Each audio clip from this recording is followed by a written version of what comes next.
नमस्कार। मैं ले आया अपनी नवी कविता जिसका शीर्षक है करवा चौथ। तो लाओ तुस भी सुनो मेरी ये नवी कविता।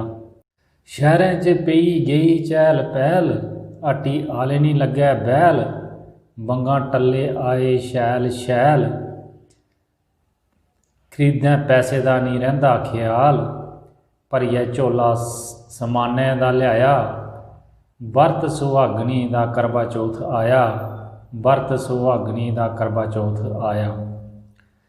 फैनिया कलतम्मे दी कीती है नारी, नहाई धोई मंदिर के कीती है त्यारी, माँ गौरी दे अग्गे ए अर्ज गुजारी, रखिया सुहागन उम्र तू सारी, मंदिर माँ दे जाई दुखड़ा सुनाया, बरत सुहागनी का करवा चौथ आया, बरत सुहागनी का करवा चौथ आया। मंगी मराद पूरी होई जाग, सिरै दा ताज मेरा सुहाग, माता गौरी जगाग मेरे भाग, जुग जुग जीए मेरा सुहाग, तेरा कै दिता सब किश पाया, बरत सुहागनी दा करवा चौथ आया, बरत सुहागनी दा करवा चौथ आया।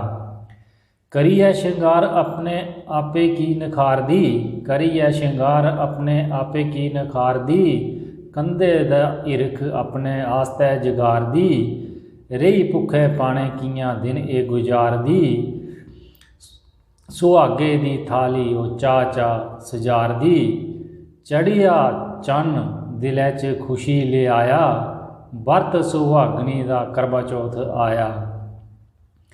माँ गौरी दुर्गा अपनी शक्ति तू दसिया, माँ गौरी दुर्गा शक्ति अपनी तू दसिया, बनी हिरख साढ़े हिरदै च बसिया, बनी हिरख साढ़े हिरदै च बसिया, सारियां जनानियें की अखंड सुहागन रखियां, राम सीता दियां जोड़ियां सलामत रखियां, ब्रह्मा विष्णु ने भारती दा भाग जगाया, बरत सुहागनी दा करवा चौथ आया, बरत सुहागनी दा करवा चौथ आया।